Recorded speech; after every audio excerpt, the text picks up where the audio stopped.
एक छान शेर है, राजनीति में साम दाम दंड भेद सब अपनाया जाता है, जरूरत पड़े तो दुश्मन को भी दोस्त बनाया जाता है। 1.5 वर्षांपूर्वी असंच काही शत्रूंना मित्र बनवण्याचा खेळ झाला। त्यावर सोमवारी सभापतींनी निर्णय दिला।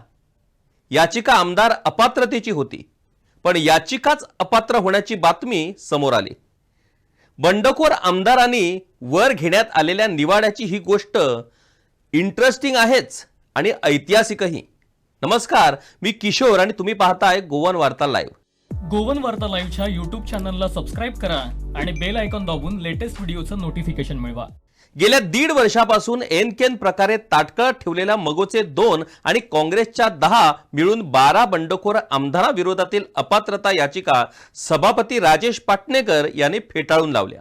याचिका फेटाळल्यामुळे सर्व 12 बंडखोर आमदार पात्र ठरले आहेत, असाच त्याचा अन्वयार्थ ठरतो। या सर्व आमदारांना पात्रच ठरवायचं होतं, तर मग 1.5 वर्ष या याचिका रेंगाळत ठेवल्यातच का, असा प्रश्न उपस्थित होतो। या ऐकूनच निवाड्याचा अर्थ म्हणजे सभापती हरले पण पाटणेकर जिंकले असा होतो, असं निरीक्षण राजकीय विश्लेषकांनी केलंय। सभापती राजेश पाटणेकर यांनी मंगळवारी हा निवाडा दिला, तशी प्रतिज्ञा त्यांनी सर्वोच्च न्यायालयासमोर केली होती। Your petition have been dismissed असं एका वाक्यात त्यांनी या अत्यंत महत्त्वाच्या याचिकांचा सोक्षमोक्ष लावला। या याचिका फेटाळण्यामागची कारणं निवाड्यात नमूद केली जातील असंही त्यांनी सूचित केलंय, परंतु निवाड्याच्या प्रती नेमक्या कधी दिल्या जातील याबाबत मात्र त्यांनी स्पष्टीकरण केलेलं नाहीये। या निवाड्यामुळे सर्व 12 बंडखोर आमदारांचे जीव भांड्यात पडले आहेत। आता राज्यात मगो आणि गोवा प्रदेश काँग्रेस पक्ष अस्तित्वात आहे की नाही अशी नवी चर्चा मात्र राजकीय वर्तुळात सुरू झाली आहे। या निवाड्यानंतर विरोधकांची देहबुली, त्यांनी दिलेल्या प्रतिक्रिया, हे सगळंही तितकंच अधोरेखित करण्यासारखंच।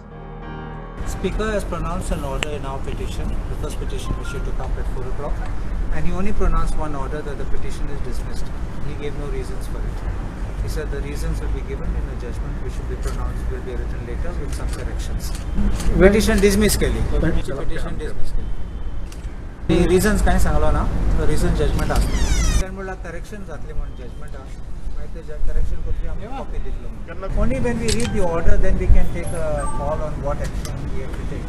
Because we don't know whether the reasons are right or wrong, whether there are reasons or no reasons also. So it all depends on once we see the order, we will take a call on it. Today, as far as our petition is concerned, once this is disposed, the matter in the Supreme Court will become infructuous. Supreme Court will not sit over and appeal over this, because we'll have to amend that, and Supreme Court may probably tell us you can go also before the High Court, why should you come here? So whether we should go here or whether we should go there, we'll examine it. But right now it's too premature to make a statement where we will go, if we go. I said, you only said it's dismissed, nothing more. Petition number 1 dismissed, that's all. So we have no access to that order. अपेक्षा खूप आशिल्ली, मगो पक्ष ह्या मातयेचो पक्ष आशिल्ल्या कारणान प्रत्येकाक अपेक्षा ही आसता। एज पर लॉ स्पीकराची ऑर्डर आज फायनल जाल्ली आसा। The speaker had passed the order in the disqualification petition. He has been pleased to dismiss the disqualification petition. That was what was pronounced, that the petition is dismissed. There is, as of now, we have not been given the copy. We have applied for the copy. Once we get the copy of the order, we'll come to know what is the reason. Yes, future plan in the sense we'll have to await for the proceeding before the Supreme Court, which is on 22nd. And according to us, we have crossed the first hurdle in getting these MLAs disqualified, because the biggest hurdle was getting a decision from the speaker, which finally today we have got after a long fought battle, where we have to even go to the Supreme Court to request the speaker to, or direct the speaker to pass the order. After a lot of, I think, because the matter is pending in the Supreme Court, he has today passed the order. It's the first hurdle which we have cleared, and now we are pretty sure that we'll test his decision and we'll succeed in that. आयच्या ह्या डिसिजनाक स्पीकराच्या बीजेपीच्या स्पीकराक जी decision बीजेपीच्या स्पीकरान Delhi आसा, तितून आमकां नवीन कांयच ना। ही अपेक्षित order आशिल्ली आनी हेजे पयलीं ऑलरेडी सांगलेलें की ही ऑर्डर स्पीकराक खबर आसपाना ती सुपर चीफ मिनिस्टरान ड्राफ्ट केले आसतले आनी ताका धाडून ताका सुद्दां ती आतांच मेळ्ळी आसतली. एक लायनीची जी ऑर्डर आसा ती order is on the expected lines. आमी हाजे पलीकडेन ह्या बायस स्पिकरा कडल्यान कांयच एक्सपेक्ट करनाशिल्ले.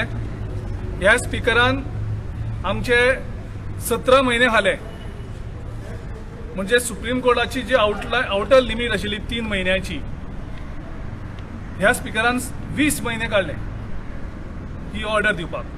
आनी तें सुद्दां आमकां सुप्रीम कोर्टान वचपाक पडलें. सुप्रीम कोर्टान वेगळे वेगळे हियरींग जातकच जेन्ना ती डायरेक्टीव दिली म्हणून ही ऑर्डर आयज येयली. ही ऑर्डर येवप म्हणजेच आमची victory. That is also after going to the supreme court. आमी जर सुप्रीम कोर्टान वचनाशिल्ली जाल्यार ही ऑर्डर आयज मेळपाक नाशिल्ली. आमची जी लिगल टीम आसा, we are assessing both the options. Either challenge this order in the high court or we can just mention it on 22nd when this matter comes before the Honorable Supreme Court. So we are both the options open, but we will assess the merits of the matter and then we'll take a decision whether to go to the High Court. काँग्रेसचे प्रभारी प्रदेशाध्यक्ष गिरीश चोडणकर यांनी यापूर्वीच निवाड्याला वेळ होत असल्यामुळे सर्वोच्च न्यायालयात धाव घेतली आहे. तिथे गुरुवार 22 रोजी सुनावणी होणार आहे. सभापतींनी निवाडा दिल्यामुळे वास्तविक सर्वोच्च न्यायालयासमोरील चोडणकर यांच्या याचिकेचाही निकाल लागल्यात जमा आहे.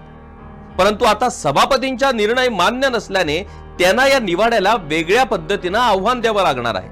कदाचित सर्वोच्च न्यायालय याचिकादाराला मुंबई हायकोर्टाच्या गोवा खंडपीठात जा असेही निर्देश देऊ शकतात किंवा थेट ही याचिका सर्वोच्च न्यायालयासमोर ऐकली जाऊ शकते. या सगळ्या जरतरच्या गोष्टी आहेत.